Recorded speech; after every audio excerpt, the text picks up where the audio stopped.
നിങ്ങൾ ശരിയല്ല, നിങ്ങൾ ശരിയല്ല. ഇതിനുള്ള നടപടി എന്താന്ന് വെച്ചാൽ ഉണ്ടായിക്കോണം. അല്ല, നടപടി എടുത്തില്ലല്ലോ. എനിക്ക് ധ്യാനത്തിലൂടെ ഞാൻ എന്റെ തേർഡ് ഐയിലൂടെ എന്റെ ആജ്ഞാചക്രത്തിലൂടെ നേത്രങ്ങളിലൂടെ ഞാൻ കണ്ടു. മറ്റുള്ള 16 പേരെ കൂടി ചീത്തയാക്കിക്കൊണ്ടാണ് കേട്ടോ പുള്ളിക്കാരി പറയുന്നത്. മറ്റുള്ള 16 പേരും നിങ്ങൾ ശപിക്കുകയാണ്. അവരുടെ കാര്യം അവരെ പറഞ്ഞു, അവരെ കൂടി എന്തിനാ ചീത്താക്കണം? സ്വയം നാറാൻ മാത്രമല്ല മറ്റുള്ളവരെ കൂടെ നാറ്റിക്കുക.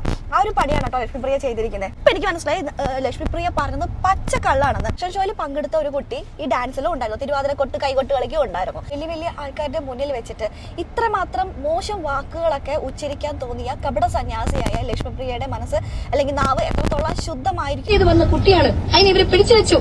ഈ സ്ത്രീക്ക് ആരെ ഇത്രയൊക്കെ ചെയ്ത്? പോലീസോ? ഇവരാണ് അമ്മയുടെ.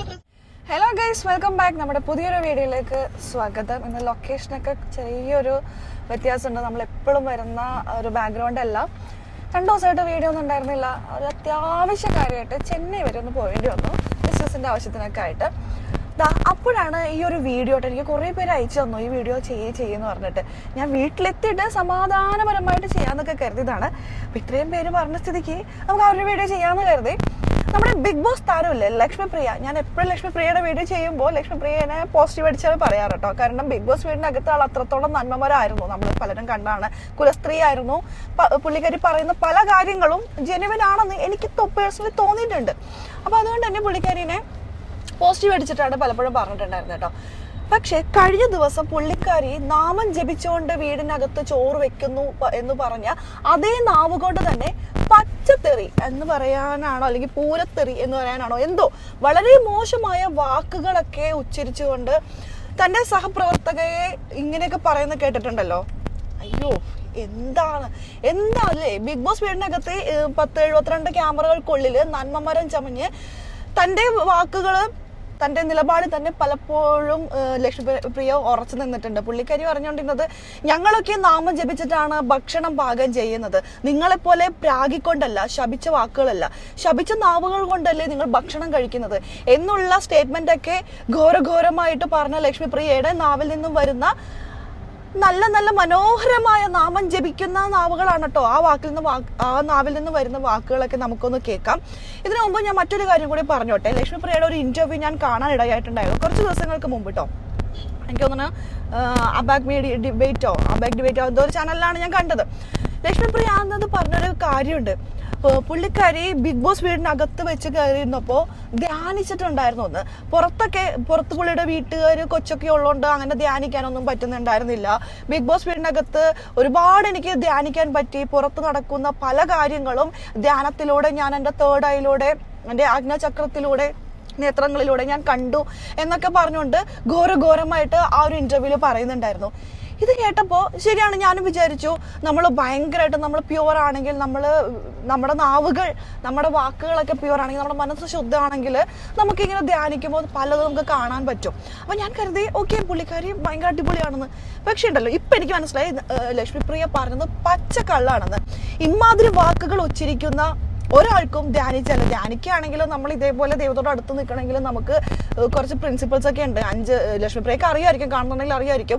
ആ പ്രിൻസിപ്പിൾ ഒന്നും തന്നെ ഫോളോ ചെയ്യാത്ത ഒരാളാണെന്നുള്ളത് വളരെ വ്യക്തമായിട്ട് എനിക്ക് മനസ്സിലായിട്ടുണ്ട്.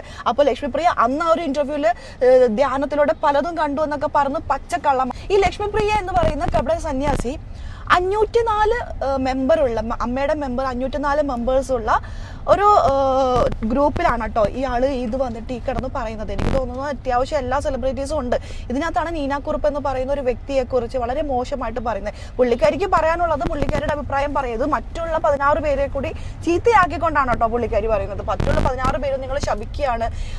അവരുടെ കാര്യം അവരെ പറഞ്ഞു, അവരെ കൂടി എന്തിനാ ചീത്താക്കണം? സ്വയം നാറാൻ മാത്രമല്ല മറ്റുള്ളവരെ കൂടെ നാറ്റിക്കുക. ആ ഒരു പടിയാണ് കേട്ടോ ലക്ഷ്മിപ്രിയ ചെയ്തിരിക്കുന്നത്. ലാലേട്ടനോടൊക്കെ എന്ത് റെസ്പെക്ട് ആണ് ലക്ഷ്മിപ്രിയ കൊടുക്കുന്നതെന്നാണ് എനിക്ക് മനസ്സിലാവാത്തത്. ലാലേട്ടനെ പോലെയുള്ള ഇത്രയും വലിയ വലിയ ആളുകളുള്ള ഗ്രൂപ്പിൽ, ഈ ഗ്രൂപ്പിൽ ലാലേട്ടനുണ്ടോന്ന് അറിയില്ല, അമ്മ സംഘടനയിൽ ഉണ്ടോ എന്ന് പറയുമ്പോൾ ഗ്രൂപ്പ് എല്ലാവരും ഉള്ള മെമ്പേഴ്സ് ഉള്ള ഗ്രൂപ്പ് എന്ന് പറയുമ്പോൾ സ്വാഭാവികമായിട്ടും ലാലേട്ടനും ഉണ്ടാവുമായിരിക്കാം. അപ്പൊ ഇത്രയും വലിയ വലിയ ആൾക്കാരൊക്കെ ഉള്ള ഈ ഗ്രൂപ്പിൽ വന്നിട്ട് ഇമാതിരി തോന്നിവാസം പറയാൻ തോന്നിയ എന്റെ പൊന്നു ലക്ഷ്മിപ്രിയ, നിങ്ങളെ നമിച്ചിരിക്കുന്നു. നിങ്ങൾ ഇത്രത്തോളം ഫേക്ക് പേഴ്സണാലിറ്റി ആണെന്നുള്ളത് ഞാൻ ഇപ്പോഴാണ് മനസ്സിലാക്കുന്നത്. ഞാനെന്നല്ല, പലരും ഇപ്പൊ മനസ്സിലാക്കുന്നുണ്ടാവും. നിങ്ങളെ കുറിച്ച് നല്ലത് പറഞ്ഞാൽ പലരും മനസ്സിലാക്കുന്നുണ്ടാവും. മീഡിയാസിന്റെ മുന്നിൽ പച്ചക്കള്ളം പറഞ്ഞുകൊണ്ട് വരുന്ന ലക്ഷ്മിപ്രിയയുടെ യഥാർത്ഥ മുഖമാണ് നിങ്ങൾ കണ്ടോളൂ. നീനാക്കുറുപ്പേ മാഡം, നിങ്ങൾ എത്ര വലിയ സ്ത്രീയാണെങ്കിലും ഉണ്ടല്ലോ, നിങ്ങൾക്ക് ഒരുപാട് പേരുടെ ശാപം ഉണ്ടാവും കേട്ടോ. നിങ്ങളുണ്ടല്ലോ ഗതി കിട്ടാതെ നരകിച്ചേ നിങ്ങൾ ചാവുള്ളൂ. ഞാൻ എഴുതി വെച്ചുതരാം. നിങ്ങൾ ഇതിന്റെ പേരിൽ എന്നെ കുറിച്ച് എന്ത് കംപ്ലൈന്റ് ചെയ്താലും, നിങ്ങൾ എന്ത് കോപ്പ് ചെയ്തെന്ന് പറഞ്ഞാലും എനിക്കൊരു പുല്ലുമില്ല കേട്ടോ. ഒരു ആർട്ടിസ്റ്റിനെ ഒരുക്കി ഞങ്ങളുടെ ഒരു ഡാൻസ് കഴിഞ്ഞിട്ട് എത്ര സമയം കഴിഞ്ഞിട്ടാണ് നിങ്ങളുടെ ഫാഷൻ ഷോ ഉള്ളത്? എനിക്കറിയാലോ, ഞാൻ ഇതിനകത്തുള്ള ഒരു കോർഡിനേറ്റർ തന്നെയല്ലേ. എനിക്കറിയാലോ ഏത് പ്രോഗ്രാം കഴിഞ്ഞിട്ട് ഏത് എങ്ങനെയെന്നുള്ളത് എനിക്കറിയാവല്ലോ. ആ കൊച്ചിന് കോസ്റ്റ്യൂം ഇട്ട് നിന്നൊരു കൊച്ചിനെ സ്റ്റേജിൽ കയറാൻ നിങ്ങൾ സമ്മതിച്ചിട്ടില്ല. എന്നിട്ട് എന്തായി? എന്തെങ്കിലും ഒരു കാര്യത്തിൽ മാന്യമായിട്ട് സ്റ്റേജിൽ കയറാനോ, വിളക്ക് കത്തിക്കുന്നിടത്ത് നിൽക്കാനോ, എന്തെങ്കിലും ഒരു കാര്യം ചെയ്യാൻ, ലാലേട്ടനെ ആദരിക്കുന്നിടത്ത് നിൽക്കാനോ നിങ്ങൾക്ക് സാധിച്ചിട്ടുണ്ടോ? നിങ്ങളടുത്ത് വേണ്ട വേണ്ട വേണ്ട വേണ്ട എന്ന് ഞാൻ വിചാരിച്ചിട്ടുണ്ട്. നിങ്ങൾ എന്ത് പട്ടി ഷോയാണ് സ്ത്രീയെ നിങ്ങൾ ഞങ്ങളുടെ പ്രോഗ്രാം സ്ഥലത്ത് കിടന്ന് കാണിച്ചത്? നിങ്ങൾ എന്തെല്ലാം പൂവും മായും കായും ഒക്കെ പറഞ്ഞ് നിങ്ങൾ എന്ത് പന്ന സ്ത്രീയാണ്? നിങ്ങളൊരു സ്ത്രീ തന്നെയാണോ? സ്ത്രീ എന്ന് പറയുമ്പോണ്ടല്ലോ അതിന് കുറച്ചുകൂടെ മാന്യതയുണ്ട്. സ്ത്രീകൾക്ക് പോലും ഒരു അപമാനമാണ് നിങ്ങൾ. മനസ്സിലായോ? വിഷമാണ് നിങ്ങൾ. നിങ്ങളാണ് ഈ സംഘടനയിലെ പോയിസണേറ്റഡ് ആയിട്ടുള്ള ഒരു സ്ത്രീ എന്ന് പറയുന്നത് നിങ്ങളാണ്. മനസ്സിലായോ? ഈ കുഞ്ഞ് പാവ ആ കൊച്ച് പ്രോഗ്രാമിന് വേണ്ടിയിട്ട് അത് ഒരുങ്ങി നിന്നിട്ട് ഇത് എത്ര സമയം കഴിഞ്ഞിട്ടാണ് നിങ്ങളുടെ ഐറ്റം? നിങ്ങൾക്ക് ജലസ് കൊണ്ട് മാത്രമാണ്. ആ കൊച്ചിന് എന്നെ ആ വിവരം അറിയിക്കാനുള്ളൊരു സമയം പോലും നിങ്ങൾ കൊടുത്തിട്ടില്ല. എന്താണ് നിങ്ങളെന്താ മാനത്തൊന്ന് പൊട്ടി വീണതാണോ? നിങ്ങളുടെ തലയിൽ കൂടെ ആണോ ഈ അമ്മ അസോസിയേഷനിലെ 504 അംഗങ്ങളുടെയും കാര്യങ്ങൾ മുന്നോട്ട് പോകുന്നത്? നീനാക്കുറുപ്പെ പറ, നിങ്ങൾ പറ. നിങ്ങളെ കൊണ്ട് ഞാൻ ഇതിന്റെ സമാധാനം പറയിപ്പിക്കും. മനസ്സിലായോ? നിങ്ങൾ കരയും. ഞങ്ങൾക്ക് ആർക്കെങ്കിലും നിങ്ങളെ വ്യക്തിപരമായിട്ട് ഇഷ്ടമുണ്ടോ? പറ. നമ്മൾ സ്നേഹം കൊടുത്താണ് സ്നേഹം മേടിക്കേണ്ടത്, ബഹുമാനം കൊടുത്താണ് ബഹുമാനം മേടിക്കേണ്ടത്. നിങ്ങൾ ഒറ്റയൊരുത്തി ഇലക്ഷന് മുമ്പ് എല്ലാ മനുഷ്യരെയും നിങ്ങൾ ഓടി നടന്ന് വിളിച്ചു പറഞ്ഞു. ഞാൻ ഇതുവരെ പറഞ്ഞിട്ടില്ല അത്. ലക്ഷ്മിപ്രിയക്ക് വോട്ട് കൊടുക്കരുതെന്ന് വിളിച്ചു പറഞ്ഞ തെളിവ് സഹിതം ഞങ്ങളുടെ കയ്യിലുണ്ട്. എനിക്കത് പുല്ലായതുകൊണ്ടുണ്ടല്ലോ, ഈശ്വരനാണ്. നീനാക്കുറിപ്പല്ല ലക്ഷ്മിപ്രിയയുടെ ജാതകം എഴുതുന്നത്. മനസ്സിലായോ? നീനാക്കുറിപ്പിന് ഒരു ഉണ്ടയും സാധിക്കില്ല ഈ ലോകത്ത്. നിങ്ങൾ ഇത്രയും വലിയൊരു പ്ലാനറ്റിൽ നിങ്ങൾ എന്താണ്, അല്ലെങ്കിൽ ഞങ്ങൾ എന്താണ്, നമ്മൾ ആരാണ്? അത് നിങ്ങൾ വിചാരിക്കണം. നിങ്ങളുടെ അങ്ങനെ ഒരു തവളയ്ക്കൊരു വിചാരമുണ്ട്, പൊട്ടക്കുഴിയിലെ തവളയ്ക്ക് ഇതാണ് സ്വർഗ്ഗലോകമെന്ന്. നിങ്ങൾ എന്താ ഭക്ഷണക്കാര്യത്തിൽ നിങ്ങൾ ഇടപെടുന്നു, മറ്റേ ഡാൻസിന്റെ കാര്യത്തിൽ ഇടപെടുന്നു, അതിലിടപെടുന്നു, ഇതിലിടപെടുന്നു. നിങ്ങൾ ചെയ്യുന്ന എന്തെങ്കിലും കാര്യത്തിൽ ഞങ്ങൾ ഇത്രയും 16 അംഗങ്ങളുണ്ടല്ലോ, ഞങ്ങൾ ആരെങ്കിലും ഇന്റർഫിയർ ചെയ്തിട്ടുണ്ടോ? സ്ത്രീയെ അവനവനെ ഏൽപ്പിക്കുന്ന ജോലി അവനവൻ ചെയ്യണം. മനസ്സിലായോ? ഞങ്ങൾ ഇത്ര ആൾക്കാരുടെ ശാപം നിങ്ങൾക്ക് എന്തായാലും ഉണ്ടാവും. ആദ്യം ഞങ്ങളുടെ ആ പ്രോഗ്രാമിനെ അത് എങ്ങനെ ബാധിച്ചു എന്നുള്ളത് നിങ്ങൾക്ക് അറിഞ്ഞൂടാ. നിങ്ങൾ ചെയ്യുന്ന ഒരു പ്രോഗ്രാമിൽ ഞാനാണ് നിങ്ങളുടെ ഒരു ആർട്ടിസ്റ്റിനെ ഇങ്ങനെ കൊണ്ടുവന്നിട്ട് വിടാതെ തടസ്സപ്പെടുത്തി പിടിച്ചു വെച്ചാൽ നിങ്ങൾ ചെയ്ത് ഒട്ടും മര്യാദയായില്ല. പിന്നെ നിങ്ങൾ അറിയിക്കുന്ന രീതിയെ നിങ്ങൾക്ക് കിട്ടുള്ളൂ. നിങ്ങൾ അവിടെ കിടന്ന് എന്തൊക്കെയാണ് നിങ്ങൾ കാണിച്ചു കൂട്ടിയത്? നിങ്ങളൊന്ന് റിവൈൻഡ് ചെയ്ത് നോക്കിക്കേ. നിങ്ങൾക്ക് എന്തെങ്കിലും മാനസിക പ്രശ്നം ഉണ്ടെങ്കിൽ നിങ്ങൾ പോയിട്ട് ട്രീറ്റ്മെന്റ് എടുക്കണം.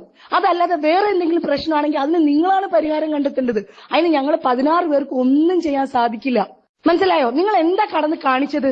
അവനവനൊന്ന് ഒതുങ്ങണം ആദ്യമേ. ഞങ്ങളൊക്കെ തലേ കൂടെ വണ്ടി ഓടി തന്നെയാണ് നടന്നത്. ഓരോരുത്തരും ഇവിടെയുള്ള 16 പേരും ഈക്വലി എഫേർട്ട് എടുത്തിട്ടുണ്ട്. സന്തോഷ് കീഴാറ്റൂര് ചേട്ടൻ ഇവിടെ ഇല്ലായിരുന്നു എന്നുള്ളതേ ഉള്ളൂ. അപ്പോഴപ്പോ ഓരോ കാര്യങ്ങൾ അദ്ദേഹം നമ്മളെ വിളിച്ച് ചോദിക്കുക, ആ ടെൻഷൻ അനുഭവിക്കുക അദ്ദേഹം അവിടെ ചെയ്തിട്ടുണ്ട്. അദ്ദേഹം മനസ്സുകൊണ്ട് നമ്മുടെ കൂടെ ഉണ്ടായിട്ടുണ്ട്. മനസ്സിലായോ? എല്ലാവരും അവരവർക്ക് ഏൽപ്പിച്ച ജോലി. നിങ്ങൾക്ക് മാത്രം എന്താ ഒരു എക്സ്ട്രാ ഫിറ്റിംഗ്? നിങ്ങൾക്ക് എന്താ വന്നത്? നിങ്ങൾക്ക് എന്ത് എക്സ്ട്രാ ഫിറ്റിംഗാ വന്നത്? ഇത് എല്ലാരും ഞാൻ ഇവരോട് എനിക്ക് ഇവരെ വിളിച്ച് സംസാരിക്കാൻ താല്പര്യമില്ല. എനിക്ക് ഇവരെ കണ്ണെടുത്ത കണ്ടൂടാ. ഞാൻ ഇവർക്ക് എന്ത് വൈരാഗ്യം ചെയ്തെന്ന് എനിക്ക് അറിയില്ല. തുടക്കം തൊട്ടിട്ട് ഈ സ്ത്രീ എന്നോട് എങ്ങനെയാ പെരുമാറുന്നത് നിങ്ങൾ കണ്ടിട്ടുണ്ട്. ഞാൻ ഓർത്തത് ഞാനൊക്കെ അവരെ ഇഗ്നോർ ചെയ്തപ്പോ ഞാൻ ഓർത്തത് എന്നുമായിട്ടുള്ള എന്തോ കുഴപ്പമല്ലേ അവർക്ക് എന്താ പ്രശ്നമെന്ന് ഫസ്റ്റ് ഓഫ് ഓൾ എനിക്ക് അറിയില്ല. ആകെ 1-2 പടത്തിലെ ഞാൻ ഇവർ കൂടെ അഭിനയിച്ചിട്ടുള്ളൂ. പിന്നെ ചില വൈബ്സ് ഉണ്ട്, ചില എനർജീസ് ഉണ്ട്, അത് ചേരില്ലായിരിക്കും. അതുകൊണ്ട് ഞാൻ ഓർത്ത് എന്തോ ഞാനും അവരുമായിട്ട് ചേരില്ലെന്നാ ഞാൻ വിചാരിച്ചിരുന്നത്. പക്ഷേ ഒരു കൃമി എപ്പോഴും ഒരു കൃമിയായിരിക്കും, ഒരു വിഷം എപ്പോഴും ഒരു വിഷമായിരിക്കും. നിങ്ങൾ ആരുമായിട്ടാ ചേരുന്നേ? നിങ്ങൾ ചേരുന്ന ഒരു വ്യക്തിയെ പറഞ്ഞതാ. ഞാൻ ഓർത്ത് എന്നെ നിങ്ങൾക്ക് പേഴ്സണൽ, എനിക്ക് നിങ്ങളോട് ഇഷ്ടക്കേടൊന്നുമില്ല. ഇത് പറയുന്ന ഈ നിമിഷവും എനിക്ക് നിങ്ങളോട് വൈരാഗ്യമോ ദേഷ്യമോ ഒന്നുമില്ല. ഞാൻ നിങ്ങളെ ഇന്ന് വിളിച്ച് നിങ്ങൾ എടുത്ത എഫേർട്ടിനെ അപ്രീഷിയേറ്റ് ചെയ്യണം എന്ന് വിചാരിച്ചിരിക്കുകയാണെന്ന്. എനിക്ക് ത്രോട്ട് സുഖമില്ല, ത്രോട്ട് പഴുത്തിരിക്കുകയാണ്. ഇത്ര ആന്റിബയോട്ടിക്സ് കഴിച്ചിട്ടാണ് ഞാനൊക്കെ അവിടെ പ്രോഗ്രാമിന് നിന്നത്. അറിയോ നിങ്ങൾക്ക്? റോണി ചേട്ടനെ ഇന്നലെ രാത്രി 11:30 വിളിച്ച് എന്താ ഇനി എന്ത് മെഡിസിൻ അതിന്റെ കൂടെ ആഡ് ചെയ്യണമെന്ന് ചോദിച്ചിട്ടാണ് ഇല്ലാത്ത തൊണ്ട ഉണ്ടാക്കിയാണ് ഞാൻ നിങ്ങളോട് സംസാരിക്കുന്നത്. കേട്ടോ സ്ത്രീയെ? ഞാൻ എന്നിട്ട് നിങ്ങളെ ഇന്ന് വിളിച്ച് താങ്ക്സ് പറയണമെന്ന് പറഞ്ഞിരുന്നപ്പോഴാണ് ആ കുഞ്ഞ് കയറാത്തതിന് ആ കുഞ്ഞിനെ എല്ലാവരും ചീത്ത പറഞ്ഞു. സ്റ്റേജിൽ കയറാന്നതിന് നീ എന്തിനാ ലക്ഷ്മി അങ്ങനെ ചതിച്ചതെന്ന് ചോദിച്ചിട്ട് എല്ലാവരും ആ കുഞ്ഞിനെ വഴക്ക് പറഞ്ഞപ്പം ആ കുഞ്ഞ് കരഞ്ഞോണ്ട് ഇന്ന് അത് അയച്ച വോയിസ് മെസ്സേജ് ഞാൻ വേണമെങ്കിൽ ഇതിനകത്ത് ഇട്ടുതരാം.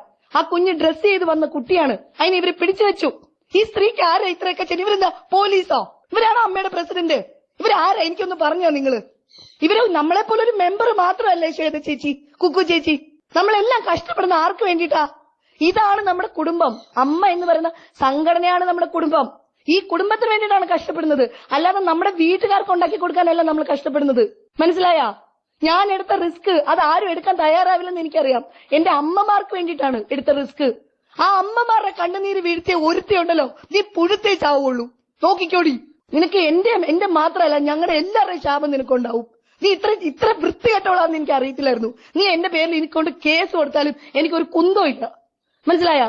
നിനക്കുണ്ടല്ലോ ഒരു കാലത്തും നീനാക്കുറിപ്പെ ഞാൻ പറഞ്ഞു തരികയാണ്, നിന്റെ അന്ത്യം ഉണ്ടല്ലോ ഞങ്ങളെല്ലാം കാണും. ഞാൻ ജീവിച്ചിരിപ്പില്ലെങ്കിലുണ്ടല്ലോ കാണുന്നവരുണ്ടാവും. എന്റെ ആത്മാവെങ്കിലും കാണും അത്. നീ എന്ത് ചെയ്തിട്ടുണ്ടെങ്കിലും നീ പുഴുത്തേ നീ ചാവുള്ളൂ. നോക്കിക്കോ. ഇതിന്റെ പേരിൽ എന്റെ പേരിൽ എന്ത് നടപടി വന്നാലും എനിക്കൊരു കുന്തോ ഇല്ല. നീ ആരാ ഇവിടുത്തെ? നീ എന്താ ഞങ്ങളുടെ ആണുങ്ങളെല്ലാം നീ എന്തൊക്കെയായിരുന്നു കടന്ന് പറഞ്ഞുകൊണ്ടിരുന്നത്? അവരെ കയറ്റിയില്ല, ഇവരെ കയറ്റിയില്ല. എന്താ നിനക്ക് പ്രിയപ്പെട്ടവര് മാത്രമേ ഉള്ളൂ ഇതിനകത്ത്? ഞങ്ങളെ തിരിവ് ആരോടും ഇല്ല. ഞങ്ങൾക്ക് ആരും വലുത് ഒരാൾ ചെറുതെന്നില്ല. ഞങ്ങൾ പണിയെടുക്കുന്ന എല്ലാവർക്കും വേണ്ടിയിട്ടാണ്. നിങ്ങൾ പണിയെടുക്കുന്ന പെർട്ടിക്കുലർ ആൾക്കാർക്ക് വേണ്ടിയിട്ടാണ്. ഇത് മാത്രമല്ല, ഞാൻ എന്റെ പ്രോഗ്രാമിന് പ്ലാൻ ചെയ്ത പലരെയും കൊണ്ടുപോയത് എനിക്കറിയാം. പക്ഷെ ചിലരൊക്കെ ഉണ്ടല്ലോ ബോൾഡായിട്ട് നിന്നോട് ഞങ്ങൾ ആ പ്രോഗ്രാമിന് ഇല്ല എന്ന് പറഞ്ഞിട്ട് ഞങ്ങളുടെ കൂടെ നിന്നതും എനിക്കറിയാം. മനസ്സിലായാ?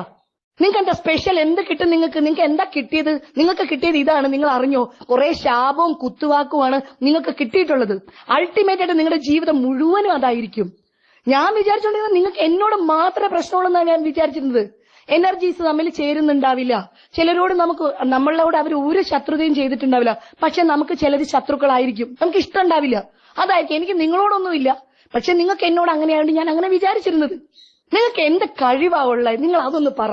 ഈ ആൾക്കാരുടെ അടുത്ത് വഴക്കിടാനും അവരുടെ മേത്ത് കുതിര കയറാനും അവരെയൊക്കെ ചീത്ത പറയാനും അവരെ വെറുപ്പിക്കുക എന്നല്ലാതെ നിങ്ങൾക്ക് എന്ത് നിങ്ങൾക്ക് കഴിവുണ്ട്? നിങ്ങൾ ആരാ? വിശ്വോത്തര നടിയോ? നിങ്ങൾ ആരാ? നിങ്ങൾക്ക് എങ്ങനെയാ ഈ അമ്മയിൽ മെമ്പർഷിപ്പ് കിട്ടിയെന്ന് പോലും എനിക്കറിയില്ല കേട്ടോ. നിങ്ങൾ എന്ത് ക്യാരക്ടർ അഭിനയിച്ചിട്ടുള്ളത്? നിങ്ങൾ എടുത്ത ക്യാരക്ടേഴ്സ് ഒന്ന് എടുത്തെടുത്തെടുത്ത് നിങ്ങൾ തന്നെ ഒന്ന് അനലൈസ് ചെയ്. നിങ്ങൾക്ക് എന്തോ ഈശ്വര ഭാഗ്യം ഉള്ളതുകൊണ്ട് നിങ്ങൾ സിനിമയിൽ വന്നു. നിങ്ങൾ ഇത്രയും വലിയ മഹത്തായ ഒരു സംഘടനയിൽ നിങ്ങൾ മെമ്പറായി. അത്രേ ഉള്ളൂ നീനാക്കുറുപ്പ് മാഡം, അത്രേ ഉള്ളൂ. ആർക്കും ഇല്ലാത്ത സ്പെഷ്യാലിറ്റി ഒന്നും നിങ്ങൾക്കില്ല. നിങ്ങൾ വിശ്വോത്തര നടിയായതുകൊണ്ടല്ല നിങ്ങൾ നിൽക്കുന്നത്. നിങ്ങൾ നന്നായിട്ട് സംസാരിക്കാൻ പോലും അറിയില്ല. നാക്ക് പോലും നിങ്ങൾക്ക് തിരിയില്ല. ചേമ്പ് പുഴുങ്ങിയത് വായിലിട്ടതുപോലെയാണ് നിങ്ങൾ സംസാരിക്കുന്നത്. ഇംഗ്ലീഷ് പറഞ്ഞാലും മലയാളം പറയാത്ത ആൾക്കാർക്ക് മനസ്സിലാവില്ല. അതെങ്കിലും നിങ്ങൾ മനസ്സിലാക്ക്. പിന്നെ സൗന്ദര്യം, നിങ്ങളെക്കാട്ടിലും സൗന്ദര്യമുള്ള ആൾക്കാരുണ്ട്. നിങ്ങൾ എന്റെ അമ്മയെ കണ്ടു നോക്കണം. മനസ്സിലായാ? എന്റെ അമ്മ എന്ത് സുന്ദരിയാണ് നിങ്ങളെക്കാട്ടിലും. എന്റെ അമ്മയുടെ പെരുമാറ്റം എന്ത് നല്ല പെരുമാറ്റമാണ്. ഞാൻ പറഞ്ഞു, ഞാൻ നിങ്ങളുടെ പ്രായത്തിനെ മാത്രമേ ബഹുമാനിക്കുന്നുള്ളൂ, അല്ലാതെ മലയാള സിനിമയ്ക്കോ ഈ സമൂഹത്തിനോ, നമ്മളെ കൊണ്ട് സമൂഹത്തിനോ എന്തെങ്കിലുമൊക്കെ ഉപയോഗം ഉണ്ടാവണം നീനാക്കുറുപ്പ് മാഡം, ഈ സമൂഹത്തിനോ എന്തെങ്കിലും ചെയ്തായിട്ട് എന്റെ അറിവിലില്ല. നിങ്ങൾ ചെയ്ത ക്യാരക്ടേഴ്സ് ചെയ്യാൻ ഇവിടെ 1000 പേരുണ്ട്. ആർക്ക് വേണമെങ്കിലും നിങ്ങൾ ചെയ്ത ക്യാരക്ടേഴ്സ് അഭിനയിക്കാം. അല്ല, നിങ്ങൾ അഭിനയിച്ച് ഫലിപ്പിച്ച എന്ത് ക്യാരക്ടറാണ് ഇവിടെ ഉള്ളേ? നിങ്ങൾ പറ. നിങ്ങൾ പിന്നെ എന്ത് വേഷം കെട്ടായി കാണിക്കുന്നത്? നിങ്ങൾ യങ് ആയിട്ടിരിക്കുന്നതോ? അത് നിങ്ങളുടെ മിടുക്ക്. അതിനെ ഞാൻ അപ്രീഷിയേറ്റ് ചെയ്യുന്നു. അതൊന്നും എന്നെ സംബന്ധിച്ച് അതിലൊന്നും ഞാൻ വിശ്വസിക്കുന്നില്ല. ഞാൻ നര വീണ നരയിട്ട് നടക്കും, വണ്ണം വെച്ചാൽ വണ്ണം ഉള്ള പോലെ നടക്കും. അതൊന്നും എന്നെ സൗന്ദര്യം എന്ന് പറയുന്നത് ഞാൻ ഒരു എന്താ പറയാ എന്തെങ്കിലും ആയിട്ട് ഞാൻ കാണുന്നില്ല സൗന്ദര്യത്തിനെ. സൗന്ദര്യം എന്ന് പറഞ്ഞൊരു ഘടകമേല. നമ്മുടെ മനസ്സിനാണ് സൗന്ദര്യം വേണ്ടത്. മനസ്സാണ് എല്ലാം. ആ മനസ്സ് നിങ്ങൾക്കില്ല. നിങ്ങളുടെ മനസ്സ് മൊത്തം വിഷം മാത്രമാണ്. മനസ്സിലായോ? വിഷം മാത്രമാണ് നിങ്ങളുടെ മനസ്സ്. നിങ്ങളുണ്ടല്ലോ, ഞാൻ വീണ്ടും പറഞ്ഞ് നിങ്ങൾ ഗതി പിടിക്കൂല. ഇത് എല്ലാവരും അറിയാൻ വേണ്ടിയിട്ട് ഞാൻ പരസ്യമായിട്ട് പറഞ്ഞത്. ഇത് സ്റ്റേജിൽ മൈക്കെടുത്ത് പറയേണ്ട കാര്യമാണ് ഞാൻ ഇപ്പൊ ഈ പറയുന്നത്. നമ്മൾ 17 പേര് നിന്നു. ഇത് ഔട്ടായി പോണെങ്കിൽ ഔട്ടായി പൊക്കോട്ടെ, എനിക്ക് ഒരു കുഴപ്പമില്ല. എന്താണ് നിങ്ങൾ അവിടെ കാണിച്ചു കൂട്ടിയത്? എന്ത് പ്രഷറാണ് ആൾക്കാർക്ക് കൊടുത്തത്? നിങ്ങൾ കാരണം രാത്രി 12:30 മീറ്റിംഗ് വിളിക്കേണ്ടി വരുന്നു. ഇവിടെ എന്താ പണിയെടുക്കുന്നവരായില്ലേ? കേറ്ററിംഗിന്റെ ആൾക്കാർ വരെ വന്നിട്ട് എന്താ മാഡം അവരിങ്ങനെ? അപ്പൊ പബ്ലിക്കാണ്. അവർക്ക് അമ്മയിൽ ഫുഡ് തരുന്നു എന്ന് മാത്രമേ ഉള്ളൂ. അവര് പുറത്തുള്ളവരാണ്. അത് നിങ്ങൾ മനസ്സിലാക്ക്. അവര് പോലും നിങ്ങളെ കുറിച്ച് മനസ്സിലാക്കി. ഇതാണോ നമ്മൾ കൊടുക്കേണ്ട സാമൂഹിക സന്ദേശം? ഇതാണോ? അമ്മ എന്ന് പറയുന്നത് സാമൂഹ്യപരമായിട്ടും സാംസ്കാരികപരമായിട്ടും മിക്സ് ചെയ്ത് നിൽക്കുന്ന ഒരു സംഘടനയാണ്. അതിന്റെ റെപ്യൂട്ടേഷൻ മുഴുവനും കീപ്പ് ചെയ്യാനുള്ള ബാധ്യത നമുക്ക് എല്ലാവർക്കും ഉണ്ട്. നിങ്ങൾ അവിടെ കിടന്ന് ചീത്ത പറയുമ്പോ അത് കണ്ടോണ്ട് നിൽക്കുന്ന ആൾക്കാരുണ്ട്. ആരെങ്കിലും എടുത്ത് യൂട്യൂബ് വീഡിയോയിൽ ഇട്ടാണ്ടല്ലോ ഇപ്പൊ കിട്ടുന്ന സ്പോൺസേഴ്സിനെ പോലും കിട്ടില്ല. മനസ്സിലായോ? നമ്മളെ ജോലി ചെയ്യുന്നത് പാവപ്പെട്ട അമ്മമാർക്ക് അന്നം മേടിക്കാനും പാവപ്പെട്ട അമ്മമാർക്ക് മരുന്ന് മേടിക്കാനുമാണ്. മനസ്സിലായോ? അവര് പിന്നെ ഉണ്ടാവില്ല. ആരെങ്കിലും എടുത്തിട്ട് ഇത്ര സംഘടനയ്ക്ക് എന്തിനാ കൊടുക്കണേന്ന് ചോദിക്കും. നിങ്ങൾ അതുപോലെ മറന്നുപോയി. നിങ്ങൾ എന്ത് പട്ടിഷ് നിങ്ങളുടെ കുടുംബത്തേക്ക് വലിഞ്ഞു കയറി വന്നവരായിരുന്നോ ഞങ്ങള്? നിങ്ങൾ എന്താ കിടന്ന് കാണിച്ചേ? നിങ്ങൾ എന്തൊക്കെയായിരുന്നു കാണിച്ചുകൊണ്ടിരുന്നത്? സ്വയം വിലയിരുത്തുക. വേണമെങ്കിൽ എന്താണെങ്കിലും എന്റെ എല്ലാ പ്രതിഷേധവും ഞാൻ ഇവിടെ EC മെമ്പർമാരെ മൊത്തം ഞാൻ അറിയിക്കുകയാണ്. ഞാൻ ഇപ്പോഴാണ് ഇത് മൊത്തം അറിയുന്നത്. അല്ലെങ്കിൽ തന്നെ പല കാരണങ്ങൾ കൊണ്ട് രാജിവെക്കുന്നതിനെ പറ്റി ആലോചിച്ചുകൊണ്ടാണ് രാവിലെ ഇന്ന് കണ്ണു തുറന്നത്. അപ്പോഴാണ് എനിക്ക് ഇതും കൂടെ കിട്ടുന്നത്. കേട്ടോ, നിങ്ങൾ ശരിയല്ല. നിങ്ങൾ സ്വയം നിങ്ങളുടെ നാക്കിനെ അടക്കണം, നിങ്ങളുടെ പെരുമാറ്റത്തിനെ അടക്കണം. എനിക്കൊരു പേഴ്സണൽ ഇഷ്യൂ ഉണ്ടായിട്ട് ഞാനത് വ്യക്തിപരമായിട്ടാണ് പരിഹരിക്കാൻ ആഗ്രഹിച്ചത്. അത് എന്റെ തികച്ചും വ്യക്തിപരമാണ്. അത് ECയിൽ ഇടാനോ മറ്റുള്ളവരെ അറിയിക്കാനോ ഞാൻ മുതിർന്നിട്ടില്ല. ഇപ്പോഴും ആ കുഞ്ഞിനോട് എനിക്ക് ഒരു ശത്രുതയില്ല. അത് കഴിഞ്ഞു, അത് പോയി. ജീവിതമല്ലേ, അങ്ങനെയൊക്കെ ഉണ്ടാവും. എന്നെ സംബന്ധിച്ച് അത്രേ ഉള്ളൂ. പക്ഷെ നിങ്ങൾ അതല്ല. ഇത് വ്യക്തിപരമല്ല നിങ്ങൾ ഈ ചെയ്യുന്നത്. നിങ്ങളൊരു സാമൂഹിക വിപത്തായിട്ടാണ് മാറിക്കൊണ്ടിരിക്കുന്നത്. നിങ്ങൾ ഈ സമൂഹത്തിന് ദോഷം ചെയ്തുകൊണ്ടിരിക്കുക. നിങ്ങൾ ശരിയല്ല. ഇതിനുള്ള നടപടി എന്താന്ന് വെച്ചാൽ ഉണ്ടായിക്കോണം. അല്ലെ നടപടി എടുത്തില്ലെങ്കിൽ എനിക്ക് ഒന്നുമില്ല, എനിക്കൊരു ചുക്കുമില്ല. പിന്നെ പ്രോഗ്രാംസ് ആണ്, അങ്ങോട്ടും ഇങ്ങോട്ടും കൺഫ്യൂഷൻസ് ഉണ്ടാവും. ചിലപ്പോൾ അങ്ങോട്ടും ഇങ്ങോട്ടും സമയത്തിന്റെ പ്രശ്നം നമുക്ക് മാനേജ് ചെയ്യാൻ പറ്റില്ല എന്നുള്ളൊരു ടെൻഷൻ വരാം. അത് നിങ്ങൾക്കും എനിക്കും ഒക്കെ ഒരുപോലെ തന്നെയാണ്. അപ്പം നിങ്ങൾ എന്തു വേണം? ആ പ്രോഗ്രാമിൽ നിന്ന് ഈ കുട്ടിയെ മാറ്റിയാൽ നിങ്ങൾക്ക് എന്തെങ്കിലും പ്രശ്നമുണ്ടോ? അല്ലെങ്കിൽ ഈ കുട്ടിയെ എത്ര സമയത്തിനുള്ളിൽ നിങ്ങൾക്ക് ഞങ്ങളുടെ അടുത്തേക്ക് വിടാനായിട്ട് പറ്റും എന്ന് വന്ന് ചോദിക്കണം. നിങ്ങളുടെ മുന്നിൽ കൂടെ ഞാൻ നടന്നതല്ലേ, പല പ്രാവശ്യം നടന്നതല്ലേ. പല കാര്യങ്ങൾക്കും നിങ്ങൾ എന്നെ കാണാതൊന്നും ഇരുന്നില്ലല്ലോ. നിങ്ങൾക്ക് ഫോൺ നമ്പർ ഉണ്ടല്ലോ എന്റെ, നിങ്ങൾക്ക് എന്നെ വിളിക്കായിരുന്നല്ലോ. നിങ്ങൾ ചോദിച്ചോ? നിങ്ങൾ ആരെയാ നന്നാക്കാൻ ശ്രമിക്കുന്ന? ആരെയാ നിങ്ങൾ ഈ ഷോ നന്നാക്കാനാണോ ശ്രമിക്കുന്നത്? അമ്മ സംഘടന നന്നാക്കാനാണോ ശ്രമിക്കുന്നത്? അതോ നിങ്ങളെ തന്നെ നന്നാക്കാനാണോ? ആരെയാണ് നിങ്ങൾ ഹൈലൈറ്റ് ചെയ്യാൻ ശ്രമിക്കുന്നത്? ഒരു സ്റ്റേജിൽ ഒരു കമ്മിറ്റ്മെന്റ് ഉണ്ട്. ഞാനൊരു സ്റ്റേജ് ആർട്ടിസ്റ്റാ. ഇപ്പോഴും ഉണ്ടല്ലോ 2.5 മണിക്കൂറുള്ള നാടകം. നിങ്ങൾ തൂങ്ങിച്ചാത്താൻ നിങ്ങൾക്ക് ചെയ്യാൻ പറ്റില്ല. നിങ്ങൾ തലകുത്തി നിന്നാൽ നിങ്ങൾക്ക് ചെയ്യാൻ പറ്റില്ല. 2.5 മണിക്കൂറുള്ള നാടകം ലൈവായിട്ട് 10,000-കണക്കിന് കാണികളുടെ മുന്നിൽ ഞാൻ ചെയ്യുന്ന വ്യക്തിയാണ് ഇന്നും. സ്റ്റേജ് എന്ന് പറഞ്ഞാൽ ഞങ്ങൾക്കൊരു വിറയാണ്. ക്യാമറയുടെ മുന്നിൽ നിന്ന് അഭിനയിക്കുന്നതിനെക്കാളും വിറയാണ്. സ്റ്റേജിലുള്ള കമ്മിറ്റ്മെന്റ് എന്ന് പറഞ്ഞാൽ വളരെ വലുതാണ്. മനസ്സിലായ? ഒരു സ്റ്റേജിൽ ഒരു പ്രോപ്പർട്ടി എത്തിയില്ലെങ്കിൽ, സ്റ്റേജിൽ ഒരു സമയത്തിന് ഒരു കാര്യം വന്നില്ലെങ്കിൽ നമുക്കുണ്ടാകും. ഇന്നലെ ഒരു പാട്ട് ഇച്ചിരി സമയം എടുത്തപ്പോ നമ്മൾ അനുഭവിക്കുന്ന ഒരു ടെൻഷൻ ഉണ്ട്. നമ്മളോർക്ക് നമ്മുടെ ഹൃദയം ഇപ്പം നിന്ന് നമ്മൾ ചത്തുപോകുന്നു നമുക്ക് തോന്നും. മനസ്സിലായ? അതാണ് സ്റ്റേജുമായിട്ടുള്ള കമ്മിറ്റ്മെന്റ്. അപ്പോ നിങ്ങൾക്ക് എന്നോട് ചോദിക്കാം, ഇത്ര സമയത്തിനുള്ളിൽ ഈ കുട്ടിയെ വിട്ടുതരാൻ പറ്റില്ലെങ്കിൽ Lakshmi I am really sorry, ഞാൻ ഈ കുട്ടീനെ വിടാൻ എനിക്ക് പറ്റില്ല കേട്ടോ എന്ന് പറയുമ്പോൾ എനിക്ക് പകരത്തിനൊരു സംവിധാനം ചെയ്യാൻ പറ്റും. നിങ്ങൾ എന്താ ചെയ്തേ? നിങ്ങൾ എന്നോട് ചോദിച്ചോ? പറഞ്ഞോ? സ്റ്റേജിൽ കയറുമ്പോഴാണ് ഈ ഒരു ആർട്ടിസ്റ്റ് ഇല്ലാന്ന് നമ്മൾ അറിയുന്നത്. എന്നിട്ട് എന്താ ഞങ്ങളുടെ പ്രോഗ്രാമിന് എന്തെങ്കിലും കുഴപ്പം പറ്റിയോ? ഞാൻ വിശ്വോത്തര നർത്തകിമാരെ കൊണ്ടല്ല പെർഫോമൻസ് ചെയ്യിപ്പിച്ചത്. ഞാൻ എന്റെ അമ്മമാരെ കൊണ്ടാ ചെയ്യിച്ചത്. കിഡ്നി സർജറി ചെയ്തിട്ട് മാസങ്ങളെ ആയിട്ടുള്ളൂ വിചിത്ര ആന്റി. ആ അമ്മയെ സ്റ്റേജിൽ കയറ്റാൻ എനിക്ക് പറ്റി. മുട്ട് സർജറി 2 മുട്ട് മാറ്റിവെച്ച ദീപിക ആന്റി, 80 വയസ്സിന് മേലുള്ള ഒരു കൃഷ്ണൻ, 10-68 വയസ്സായ ശിവൻ, ഇവരെയൊക്കെ കൊണ്ടുവരാൻ എനിക്ക് പറ്റി. 1.25 ദിവസം കൊണ്ടാണ് ഞങ്ങൾ അത് പഠിച്ചത്. मेरी माँ जिनकी उम्र 70 साल से ऊपर हो गई है, इस स्टिरअप पुलर की वजह से मुझसे भी तेज चलने लगी है. 1.25 ദിവസം കൊണ്ടാണ് ഞങ്ങൾ അത് പഠിച്ചത്. മനസ്സിലായ? സ്റ്റേജ് കയറിയപ്പോ അവരനുഭവിച്ചൊരു ഒരു സന്തോഷം ഉണ്ടല്ലോ, ആ സന്തോഷമാണ് എനിക്ക് അനുഗ്രഹമായിട്ട് വരുന്നത്. ആ സന്തോഷം ഞാൻ നല്ലപോലെ അനുഭവിക്കുന്നുണ്ട്. ഇപ്പോഴും എന്റെ മനസ്സ് നിറഞ്ഞായിരിക്കുന്നത്. ആ മനസ്സ് നിറഞ്ഞ തന്നെ നിങ്ങളെ ഞാൻ ശപിക്കുകയും ചെയ്യാം.